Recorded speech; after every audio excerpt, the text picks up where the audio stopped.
দুটো পাপ করার কারণে আপনার কোনো দোয়াই আল্লাহর কাছে কবুল হচ্ছে না। আপনি জানলে অবাক হয়ে যাবেন।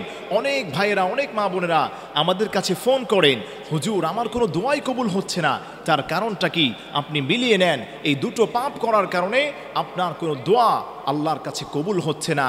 এক নম্বর হচ্ছে, নবীজি বলে দিয়েছেন ওয়া উকুকুল ওয়ালিদাইন, পিতা মাতার অবাধ্য হলে, পিতা মাতার বদদোয়া নিলে, পিতা মাতার সঙ্গে বেয়াদবি করলে আল্লাহ নবী বলেন ওই বান্দার আমলগুলো আল্লাহ রব্বুল আলামিন বরবাদ করে দেন, এবং ওই বান্দা যেই দোয়া করবে আল্লাহ পাক তার সেই দোয়াকে কবুল করবেন না। নন অ্যাকসেপ্ট, আল্লাহ তাআলা তার দোয়াগুলোকে আল্লাহ তাআলা ফিরিয়ে দিবেন। কশ্চিনকালেও আপনার দোয়াগুলো কবুল করবেন না। তার কারণ হলো আল্লাহর হাবিব সাল্লাল্লাহু আলাইহি সাল্লাম বলে দিয়েছেন পিতা মাতার সন্তুষ্টির মধ্যেই আল্লাহর জান্নাত রয়েছে। আল্লাহর হাবিব বলেন আল জান্নাতু তাহতা আকদামিল উম্মাহাত, পিতা এবং মাতা, মায়ের পায়ের নিচেই তোমাদের জন্য আল্লাহ রব্বুল আলামিন জান্নাত রেখে দিয়েছেন। সুবহানাল্লাহ। এজন্য আমার প্রিয় ভাইরা, এবার মিলিয়ে নেন, মায়ের সঙ্গে বেয়াদবি করেন কিনা, বাবার সঙ্গে বেয়াদবি করেন কিনা। এই বাবা মায়ের সঙ্গে বেয়াদবি করার কারণে আপনি হজ করেন, ওমরা করেন, কাবার ইমামও যদি আপনি হন, আল্লাহর কসম খেয়ে বলি আল্লাহ পাক আপনাকে ধ্বংস করে দিবেন। আল্লাহ পাক আপনার দোয়াগুলোকে কবুল করবেন না। এজন্য প্রিয় ভাইরা সতর্ক হয়ে যান, সাবধান হয়ে যান, পিতামাতার সঙ্গে বেয়াদবি করা যাবে না। দুই নম্বর, যে কাজটি করার কারণে আপনার কোনো দোয়াই আল্লাহর কাছে অ্যাকসেপ্টেড হচ্ছে না, আপনি জানলে অবাক হয়ে যাবেন।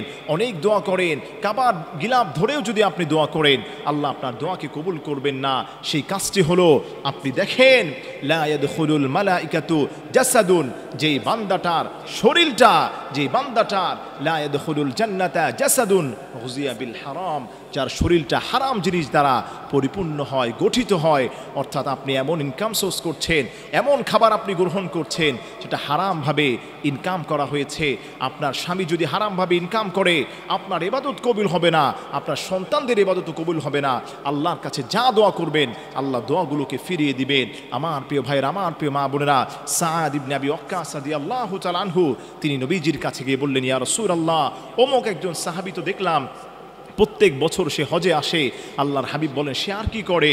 ও হযরত সাদ ইবনে আবি ওয়াক্কাস বললেন, ইয়া রাসূলুল্লাহ, এই সাহাবীটা কাবা শরীফের গিলাফ ধরে বারবার শুধু কান্না করে। আল্লাহর নবী বলেন, সাদ ইবনে আবি ওয়াক্কাস তুমি সাক্ষী থাকো, আল্লাহর কসম খেয়ে বলি এই বান্দার কোনো আমল আল্লাহর কাছে অ্যাকসেপ্টেড হচ্ছে না। আল্লাহর নবীকে সাদ ইবনে আবি ওয়াক্কাস বলেন, ইয়া রাসূলুল্লাহ, তার কারণটা কি? আল্লাহর হাবিব বলেন ওই বান্দাটা হারাম দিয়ে উপার্জন করছে, মানুষকে কষ্ট দিয়ে হারামভাবে ইনকাম করে সে তার দেহটাকে পালন করছে, টাকার মালিক হয়েছে, হজ করছে, কিন্তু তার কোনো দোয়া আল্লাহর কাছে কবুল হয় না।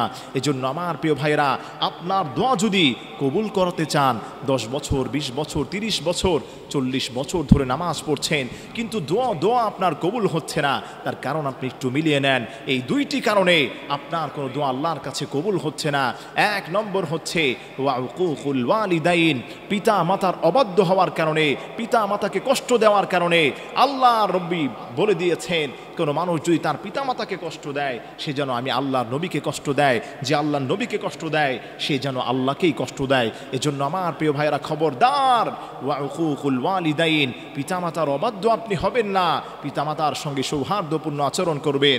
2 নম্বর হচ্ছে লা ইয়াদখুলুল জান্নাতা জাসাদুন গুযিয়া বিল হারাম, আল্লাহর নবী যেই হারাম খাদ্য উপার্জন করতে নিষেধ করেছেন, এই হারাম খাবার যদি আপনি অর্জন করেন, হারামভাবে যদি আপনি টাকা ইনকাম করেন, আপনার সন্তানগুলো মানুষ হবে না, আপনার সন্তানগুলো অমানুষ হবে, আপনার কোনো দোয়া আল্লাহর কাছে কবুল হবে না। তাই আসেন আজকে থেকে যারা মাহফিলে এসেছেন ওয়াদা করেন আল্লাহর কাছে কোনোদিন এই দুইটি কাজের সঙ্গে লিপ্ত থাকবেন না। যারা মাহফিলে আসেন নাই, সোশ্যাল মিডিয়াতে এগুলো পৌঁছে যাবে, আপনারা এগুলো বেশি বেশি শেয়ার করবেন, আপনিও এই সওয়াব পাবেন, আল্লাহ তাআলা আপনাকেও জান্নাতে প্রবেশ করায় দিবেন।